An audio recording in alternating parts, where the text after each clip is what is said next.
En ce début d'année, j'ai décidé de prendre quelques minutes pour te parler du long voyage que j'ai eu à faire en 2025.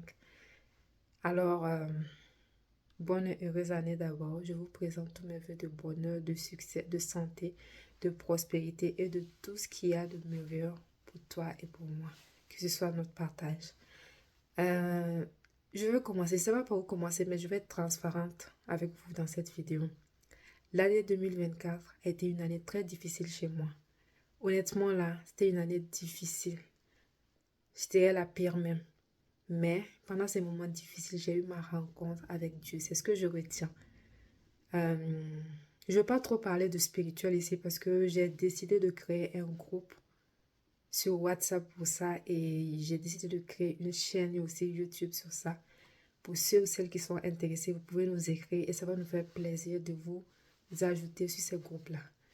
Donc, en 2024, je voulais dire, j'ai eu une année très difficile.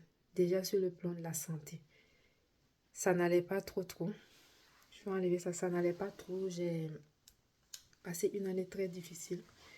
Côté santé, je suis toujours en convalescence, mais ça va, je rends grâce à Dieu. C'était une année très difficile. Euh, honnêtement, difficile là. Difficile de chez difficile. Mais j'ai appris plusieurs choses. Premièrement, mourir à soi-même. Je vois certaines choses qui sont parties. J'ai eu ma transformation, c'est-à-dire moi qui étais impulsive avant, moi qui me fâchais rapidement. J'avais tellement de défauts, j'avais tellement de choses.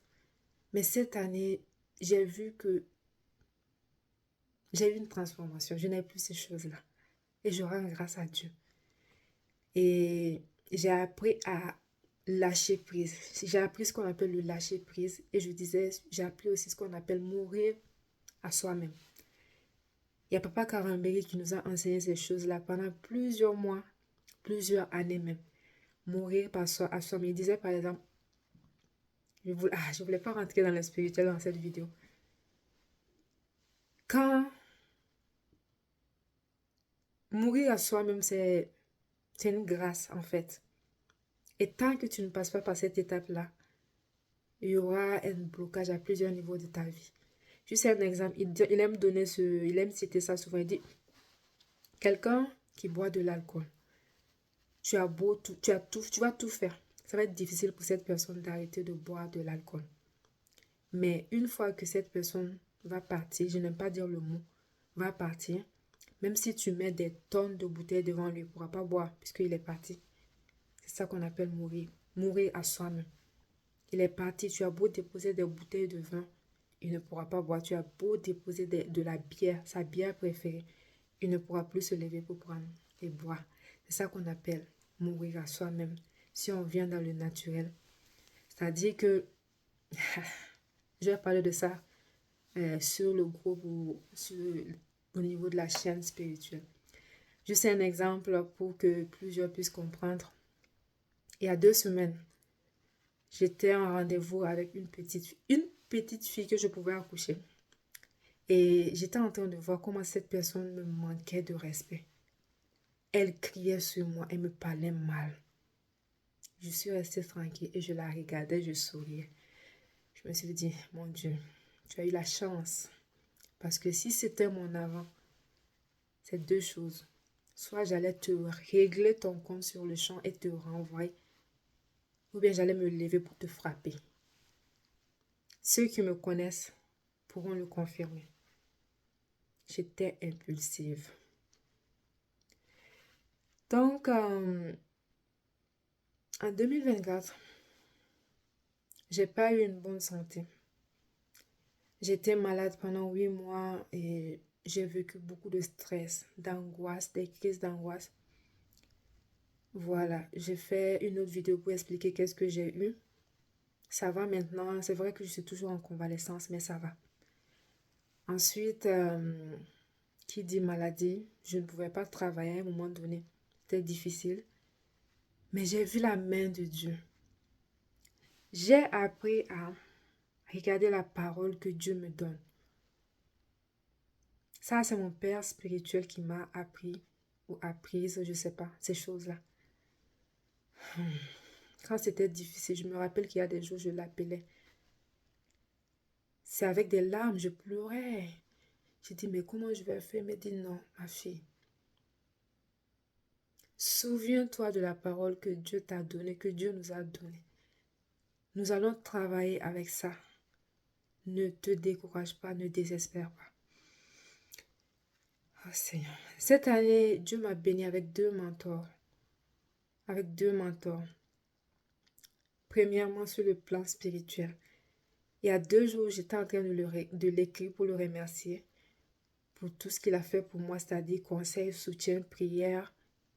J'ai appris beaucoup de choses avec lui. Donc, j'étais en train de le remercier, je pensais à ça, je disais vraiment, je rends grâce à Dieu pour sa vie. Ça, c'est sur le plan spirituel. Il était toujours là pour moi avec la prière et tout et tout. Et deuxième mentor, ça c'est une dame. Ça c'est sur le plan business. Dieu m'a béni cette année. Une dame avec un cœur en or, c'est une perle. Je n'ai jamais vu une dame aussi honnête qu'elle. C'est-à-dire, elle est transparente, elle te montre tout dans le business parce qu'elle veut que tu réussisses. Si vous voulez du mentorat et puis tout, vous pouvez m'écrire et je vais voir si ces personnes peuvent vous prendre comme mentor. Je sais qu'elles n'ont pas beaucoup de temps. Surtout ma mentor là, dans le business. Elle n'a pas beaucoup de temps, mais contactez-moi, je vais vous donner ces informations et vous allez discuter avec elle pour voir ses conditions et tout et tout. Donc, j'ai appris, j'ai j'ai connu ce qu'on appelle la grâce d'avoir des mentors. Comment, quand Dieu te donne des mentors, il y a une accélération qui se passe dans ta vie. Parce que déjà, il veut t'amener à un autre niveau. Et il sait que seul, ça va être difficile pour toi. Nous avons un bon papa, et honnêtement, Dieu là, j'ai expérimenté la bonté et la fidélité de Dieu. Je ne veux pas que la vidéo soit trop longue. Donc, je suis reconnaissante. Et je suis reconnaissante même pour cette expérience difficile que j'ai eu à avoir cette année. Parce que je sais que si je n'étais pas passée par là, je n'allais pas m'asseoir pour écouter Dieu. Je n'allais pas arrêter certaines choses. Donc, je suis reconnaissante. Et ça, c'était côté santé. Côté famille, je rends grâce à Dieu parce que j'ai vu la main de Dieu là-bas aussi. Mes enfants ont eu de très bonnes écoles avec des bonnes maîtresses, des bons professeurs. Vraiment, nous avons un fils qui est autiste. J'ai vu comment il est en train de changer honnêtement. Et cette année, il a 7 ans, voilà. Et pendant tout ce temps, je vivais dans le déni. J'étais fâchée et je disais à Dieu, pourquoi tu nous as donné un enfant autiste? J'étais très fâchée. Je ne comprenais pas. Et cette année, je suis passée par la phase d'acceptation. Il fallait que j'accepte que mon fils, il est autiste. Maintenant, après cette étape-là, j'ai vu que tout s'est bien passé. Honnêtement, il parle maintenant. Il nous étonne de jour en jour. Si vous voulez, je vais parler de ça. Mais j'aimerais dire à une personne, peut-être une maman, moi, mon message s'adresse aux femmes. Ne désespère pas, ne te décourage pas. Car Dieu agit à son temps. Honnêtement, là, Dieu agit à son temps. Souvent, nous sommes pressés, mais Dieu prend son temps et il agit à son temps. Donc, côté famille, ça s'est très très bien passé. Les autres aussi ont eu de très bonnes écoles. C'est vrai qu'au début, pour s'adapter, parce qu'avant, nous, on les scolarisait à domicile. Donc, pour ce changement-là, c'était un peu difficile pour nous, pour eux aussi, de s'adapter à l'école parce que c'était très vite pour eux. Alors qu'à la maison, c'était vraiment l'école à domicile et on allait en fonction de leur rythme et tout. Donc, honnêtement, ça va très bien maintenant. Ils sont même contents. juste comme exemple, nous sommes en période de vacances ici et chaque jour, ils demandent quand est-ce qu'ils vont reprendre, quand est-ce qu'ils vont repartir à l'école, tellement qu'ils sont pressés. Donc, ça aussi, c'est une grâce aussi. Côté business. Côté business, je ne sais pas pour les autres, mais chez nous, c'était aussi un peu difficile. Parce que déjà, je n'arrivais pas à travailler, je n'arrivais pas à me concentrer. Mais ce que j'ai appris au niveau du business, j'ai appris à prendre du temps pour me reposer parce que je ne peux pas tout faire.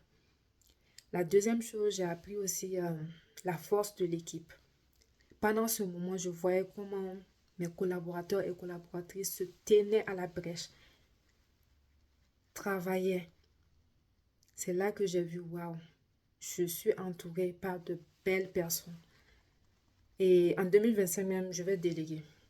J'ai vu les forces et les faiblesses de tout le monde. J'ai vu comment tout le monde travaillait de son côté vraiment pour l'avancement du business. Et j'étais juste waouh. J'étais choquée dans le bon sens là. J'étais j'étais contente et fière aussi. Parce que jusqu'à ce que moi-même je me lève, venir dire aux gens que oui, j'ai pris un temps pour me reposer parce que ça n'allait pas. Ils continuaient de travailler, mes collaborateurs. Ils continuaient de travailler.